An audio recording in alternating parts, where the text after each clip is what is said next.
নতুন করে উত্তপ্ত বাংলাদেশ, ককটেল বোমা বিস্ফোরণে কেঁপে উঠল ঢাকা। ঢাকার নিউ ইস্কাটনের মগবাজারে ককটেল বোমা বিস্ফোরণ। মগবাজার উড়ালপুল থেকে বোমা ছুড়ে পালায় কিছু অজ্ঞাত পরিচয় দুষ্কৃতী। বোমা বিস্ফোরণে প্রাণ হারিয়েছেন সিয়াম মজুমদার নামে এক তরুণ। ঘটনাস্থলের উল্টো দিকে একটি মোটর পার্টসের দোকানে কাজ করতেন সিয়াম। চা খেতে এসেছিলেন তিনি, সেই সময় বোমা এসে তার মাথায় পড়ে, জানা গেছে ঢাকা পুলিশ সূত্রে। অজ্ঞাত পরিচয় দুষ্কৃতীদের সন্ধানে খোঁজ চালাচ্ছে পুলিশ।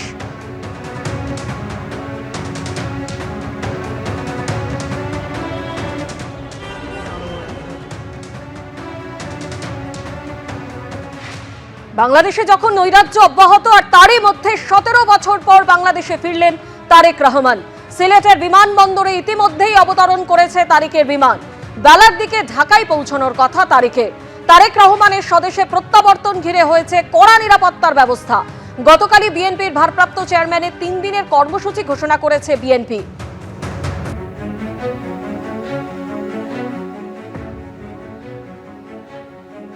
সরাসরি এই মুহূর্তে আমাদের প্রতিনিধি অর্ণব মুখোপাধ্যায় আমাদের সঙ্গে রয়েছেন। অর্ণব, যেভাবে গত কয়েকদিনে পরপর বাংলাদেশে আমরা হিংসার ঘটনা দেখেছি, সেই নৈরাজ্য আজও অব্যাহত। ইতিমধ্যেই ঢাকায় যে ককটেল বোমা বিস্ফোরণে একজনের মৃত্যু হয়েছে, কিন্তু এই অস্থির পরিস্থিতির মধ্যেই 17 বছর পর বাংলাদেশে ফিরলেন তারেক রহমান। একদমই, দেখো যেটা জানা যাচ্ছে বিএনপি সূত্রে যে তারেক রহমান তিনি সিলেটে নেমেছেন এবং তার বাংলাদেশের ঢাকাতে পৌঁছানোর কথা হচ্ছে 11:50 এবং তার নির্দিষ্ট 3 দিনের যে কর্মসূচি ঘোষণা করা হয়েছে সেই অনুযায়ী প্রথমে তার একটা সম্বর্ধনা সভা রয়েছে এবং তারপরে তিনি চলে যাবেন হচ্ছে হাসপাতালে। তিনি দেখতে যাবেন তার মাকে এবং সেই হাসপাতাল থেকে দেখার পরে তিনি তার যে বাসভবন রয়েছে সেখানে তিনি ফিরে আসবেন।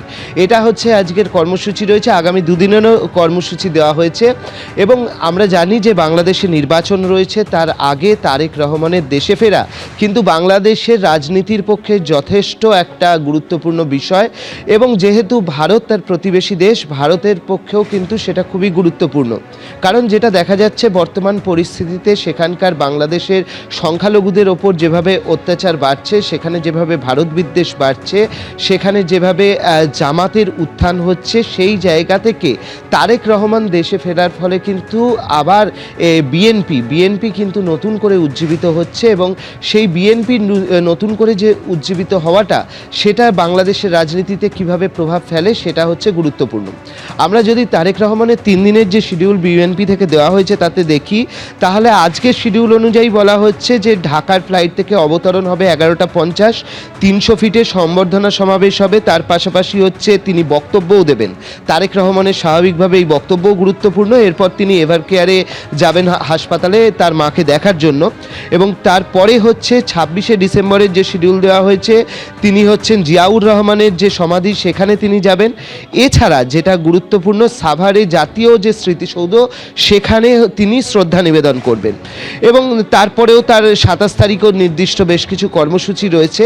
কিন্তু যেভাবে তিনি যে কর্মসূচি সাজিয়েছেন তাতে দেখা যাচ্ছে যে মুক্তিযুদ্ধের যে সৌধ, সেই সৌধতেও কিন্তু তারেক রহমান যাবেন সেখানে শ্রদ্ধা জানাতে।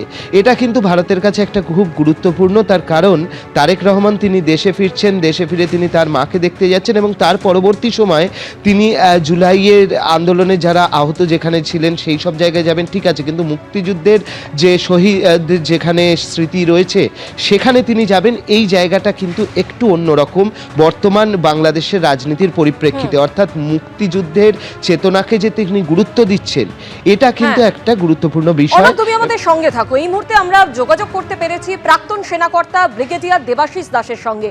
ব্রিগেডিয়ার দাস, কখনো হিন্দু হত্যা, কখনো বাড়িতে আগুন লাগিয়ে দেওয়া, গতকালই আমরা দেখেছি যে ককটেল বোমা বিস্ফোরণ হয়েছে ঢাকায়। অর্থাৎ এই যে বাংলাদেশে এই অস্থির পরিস্থিতি, এই অস্থির পরিস্থিতির মধ্যেই 17 বছর বাদে বাংলাদেশে ফিরলেন তারেক রহমান। কতটা বার্তাবহ, ইঙ্গিতপূর্ণ বার্তা বহন করছে বলে আপনি মনে করেন? দেখুন, বাংলাদেশের আজকের রাজনীতিতে এটা একটা খুব বড় ইম্পর্টেন্ট ল্যান্ডমার্ক পদক্ষেপ। কেন বলছি? কারণ যিনি আসছেন তিনি হচ্ছেন এখন বিএনপির কার্যবাহক চেয়ারম্যান। তার মা যিনি চেয়ারম্যান তিনি এখন হাসপাতালে এবং এনার বাবা ছিলেন রাষ্ট্রপতি, military officer general Ziaur Rahman এবং এনার মা 3 বারের প্রধানমন্ত্রী ছিলেন। এবং যখন এনার মা প্রধানমন্ত্রী ছিলেন তখন একটা সময় 2001 থেকে 2006 সময় হাওয়া মহল বলে, হাওয়া ভবন বলে ঢাকাতে একটা বাড়ি আছে, সেখান থেকে ইনি অফিস চালাতেন এবং সবাই বলতো যে প্রাইম মিনিস্টারের থেকে বেশি শক্তিশালী সেই ভবনটি। পরবর্তী সময় আবার শেখ হাসিনার সময় এনার সাজা হয়, জেলও কাটান এবং তারপরে কোন রকম ভাবে উনি দেশ ছাড়তে সক্ষম হন প্রাণ নিয়ে। এইবার ওনার আশাতে বিএনপির, যেমন আপনাদের করেসপন্ডেন্ট বলছিলেন, বিএনপির সত্যি পালে হাওয়া লাগবে, কারণ একটা মুখ খুঁজে পেয়েছে তারা। কিন্তু দুঃখের ব্যাপার দেখুন, এখানেও সেই ভারতের মতো নেপোয় মারে দই, কারণ এনার বাবা ছিলেন, তারপরে এনার মা হয়েছিলেন, তারপরে ইনি। তার মানে বিএনপিতে সত্যি রাজনৈতিক নেতৃত্বের অভাব আছে, আমাদের দেশেও আমরা এটা দেখতে পারি অনেক সময়। এবার দ্বিতীয় কথা হচ্ছে, ইনি 18 বছর বাংলাদেশের রিমোট কন্ট্রোলে পলিটিক্স করছিলেন। হালে ইনি এই বছর, এই কয়েক মাস আগে জুন মাসে বাংলাদেশের যিনি প্রধান উপদেষ্টা তার সাথে লন্ডনে দেখা সাক্ষাৎ করেন।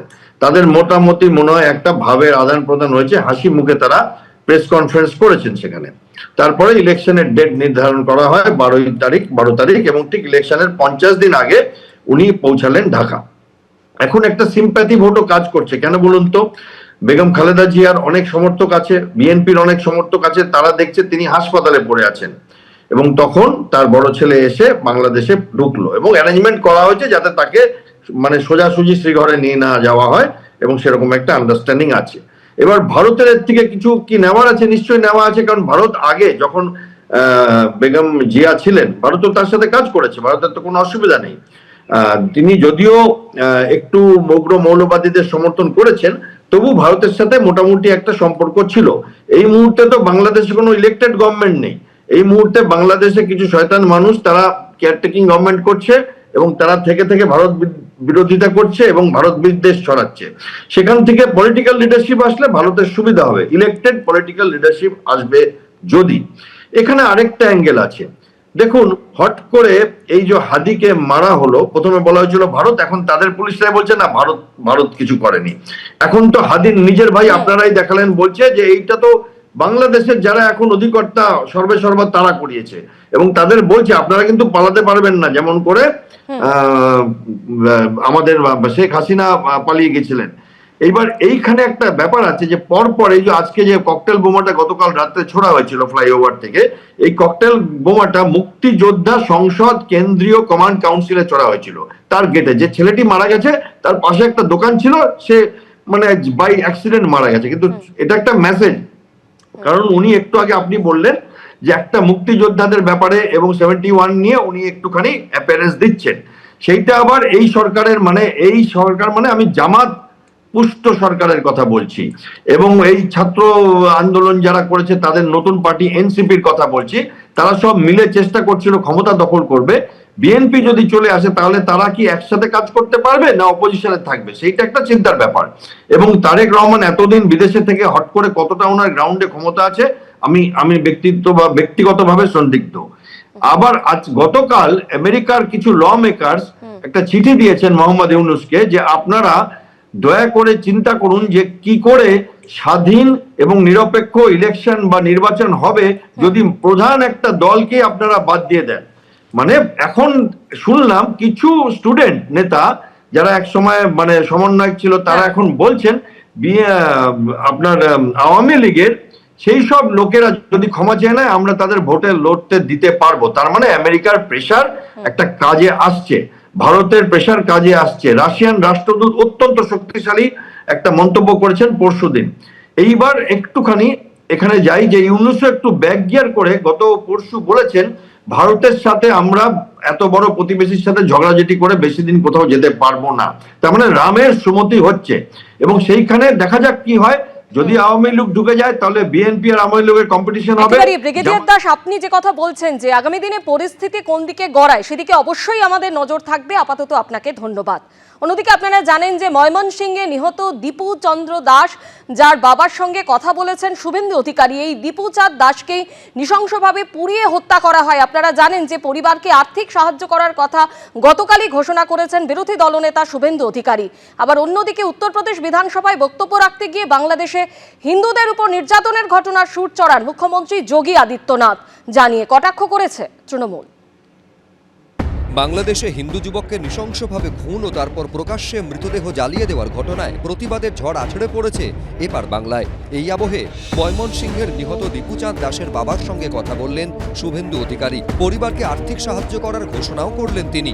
এখানে আসার সময় দীপু দাসের বাবার সঙ্গে ভিডিও কলে কথা বলতে এসেছি ময়মনসিংহ। বলেছে আপনি একটা নাম্বার দিন, অ্যাকাউন্ট নাম্বার। বাংলাদেশ থেকে মুসলমানরা বাবরি মসজিদের জন্য টাকা দিতে পারলে ভারতের হিন্দুরাও দীপু দাসের বাবাকে ভাইকে টাকা দিতে পারবে। বলেছে অ্যাকাউন্ট নম্বর দিন, আমি প্রথম ঢোকাবো। হিন্দুদের বলবো যে যা পারবেন দিবেন। সস্তা ফুটেজ খাওয়ার জন্য এসব নাটক করছেন, রাজনীতি করছেন, যেন মনে হচ্ছে ওনার দেওয়া টাকা দিয়েই বোধহয় গোটা বাংলাদেশের সংখ্যালঘু সম্প্রদায়ের উন্নতি হয়ে যাবে। এদিনই উত্তরপ্রদেশ বিধানসভায় বক্তব্য রাখতে গিয়ে বাংলাদেশে হিন্দুদের ওপর নির্যাতনের ঘটনায় সুর চড়ান মুখ্যমন্ত্রী যোগী আদিত্যনাথ। देखो, बांग्लादेश में एक दलित नौजवान को कैसे जला दिया गया। आप लोग गाजा पट्टी में होने वाले किसी भी उस पर आंसू बहाते हैं, लेकिन आपकी जबान से एक शब्द नहीं निकल रहा है, क्योंकि एक दलित नौजवान मारा गया बांग्लादेश में, क्योंकि आप उसको केवल वोट बैंक के रूप में इस्तेमाल करते हैं। क्योंकि उनमें से बहुत सारे लोगों के वोट आपने बनवाए हैं, उनके बहुत सारे लोगों के लिए आधार भी बनवाने का पाप किया है आप लोगों ने। এই ভয়ঙ্কর সাম্প্রদায়িকতার খেলা তারা বন্ধ করুন, নিজের রাজ্যের দিকে মন দিন। দিনের পর দিন দলিতদের ওপর অত্যাচার করা হয়েছে, উনি কি জ্ঞান দিচ্ছেন? বাংলাদেশে হিন্দুদের ওপর নির্যাতনের ঘটনায় প্রতিবাদ জানিয়েছে অল ইন্ডিয়া ইমাম সোশ্যাল ওয়েলফেয়ার অর্গানাইজেশনও। বাংলাদেশে যা পরিস্থিতি এবং যেভাবে সংখ্যালঘুদের প্রতি অত্যাচার হচ্ছে, ধর্মকে সম্মুখে রেখে যেভাবে তারা মৃত্যু লাশকে কেন্দ্র করে যে একটা উত্তেজনা তৈরি হয়েছে, এটা আমরা তীব্র নিন্দা এবং ধিক্কার জানাচ্ছি। এটা ইউনূস সাহেবের কাছে আমরা আবেদন করছি যে আইন শৃঙ্খলার দিকে আপনি একটু তাকান। প্রবল চাপের মুখে নিহত দীপু দাসের পরিবারের পাশে দাঁড়ানোর বার্তা দিয়েছেন বাংলাদেশের অন্তর্বর্তী সরকারের প্রধান উপদেষ্টা মোহাম্মদ ইউনূস। কিন্তু সেই বার্তা আন্তরিক না লোক দেখানো, সেই প্রশ্ন থেকেই যাচ্ছে। শিবাশিস মৌলিক, অর্ণব মুখোপাধ্যায়, বিজেন্দ্র সিংহ, এবিপি আনন্দ। এবিপি আনন্দ, এগিয়ে থাকে, এগিয়ে রাখে।